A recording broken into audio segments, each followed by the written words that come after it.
Good morning and welcome to Pentecost Sunday.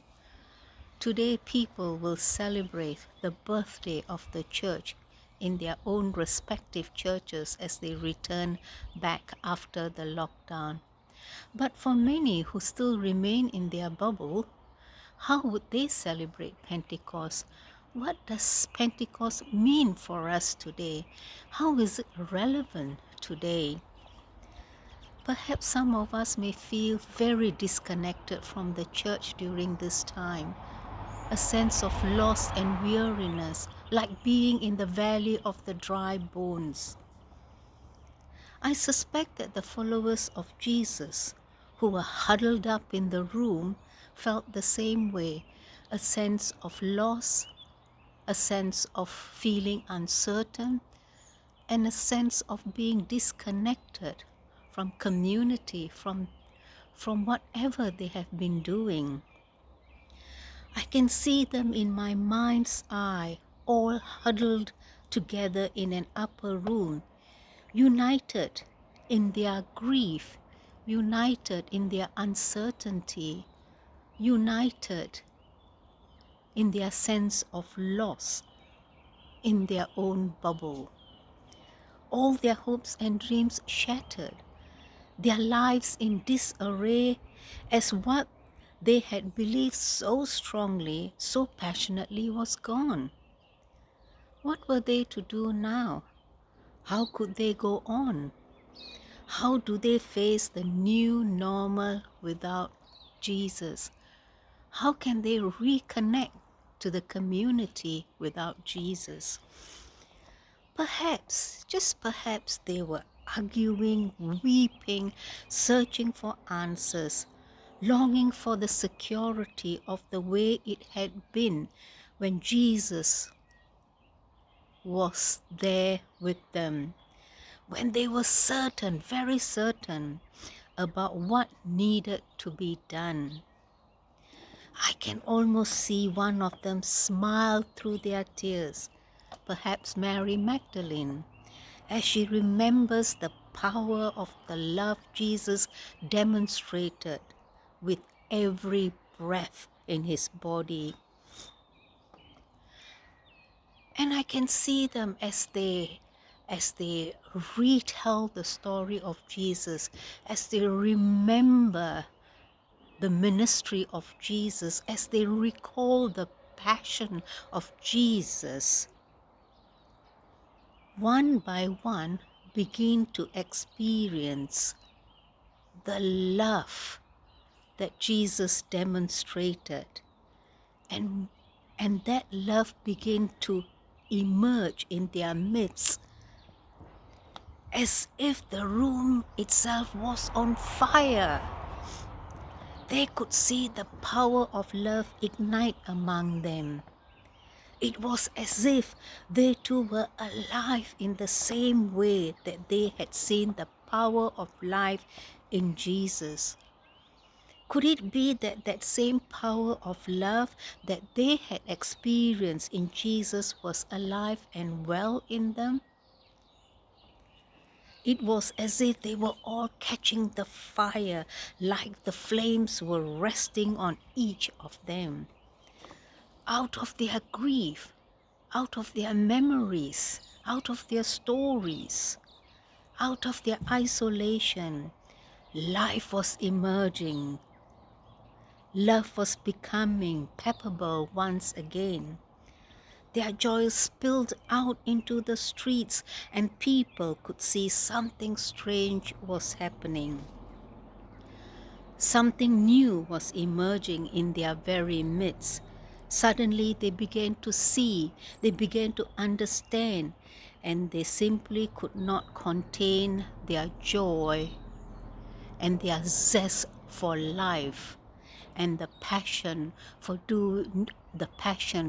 new ways of doing things. Something happened in that bubble. Something was born among them. Something new, something powerful, something they could not imagine, something beyond their wildest dreams. They were filled with the Holy Spirit. They were filled with the Spirit of love, and all things were possible. They spoke in a new language, and I believe it's the language of love, expressed through different ways. The language of love. And they were determined as to how they will be able to re-establish their connection and their relationship with others based on the language of love. What does this mean for us today?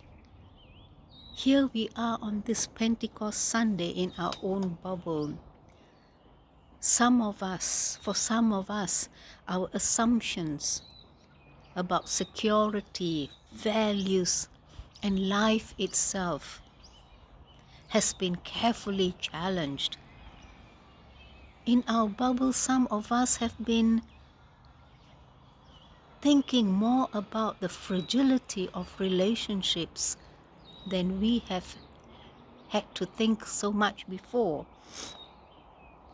In our bubble, some of us have been rethinking, challenging, poking, prodding, changing, and tinkering with stuff that we are all uncertain about and things that will be different. And how are we going to speak that language of love in a different situation where the only language that we hear is about redundancy, it's about loss, it's about fear? How can we speak a new language of love that can comfort, that can lift up spirits, that can ignite in the people we meet resilience, hope, and the passion for living? As we struggle to comprehend all that has taken place and unfolding, can we still hear the voice of Jesus, the language of Jesus, the words, the passion of Jesus? Something new is about to be born. That is our hope for Pentecost. Out of the ravages of our past and out of the pain and struggles of our present, our questions are opening us to the reality of the love that lives in, with, through, and beyond us. It is a powerful love, a love beyond measure, a love that our ancestors experienced in the life and death of Jesus, a love that death, not even COVID virus, could not kill.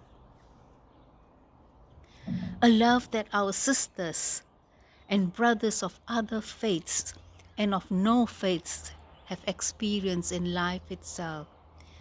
A love that will nourish, ground, and sustain us as we bring to birth the vision, the passion, the words of Jesus. A love that permeates all of creation and blows like the wind where it will. A love so intoxicating that it will inspire us as we conspire with one another to embody that love. On this Pentecost Sunday, let us have the courage to recognize our grief and resolve to tend to the wounds we have suffered.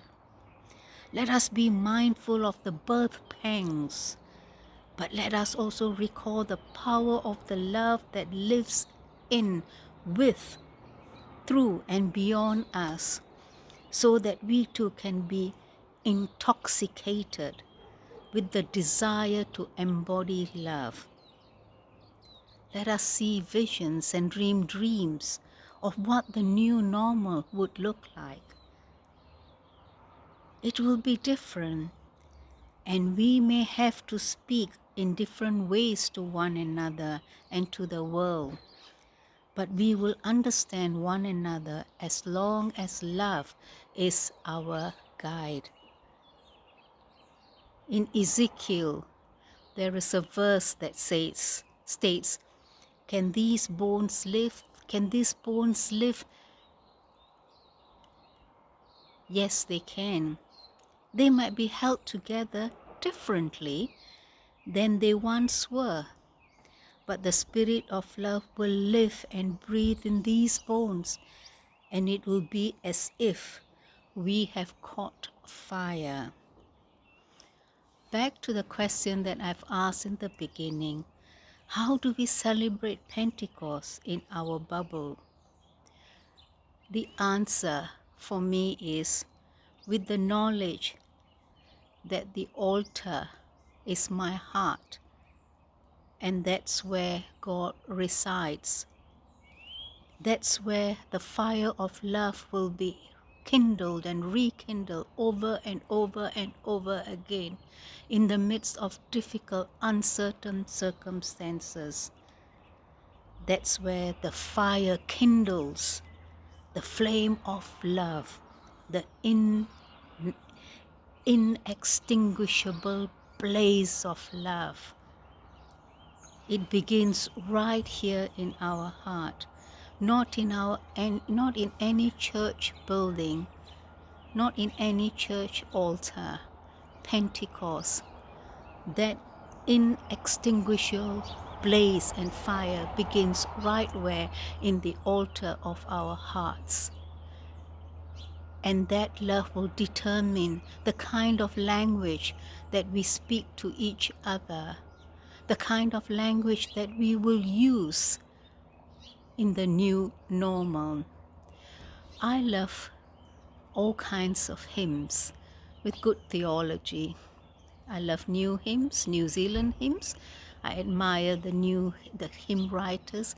I also love the old traditional Wesleyan hymns that I have grown up with. And one of the hymns that I really love that captures the spirit of Pentecost is, "O thou who camest from above," the pure celestial fire to impart. Kindle a flame of sacred love upon the mean altar of my heart.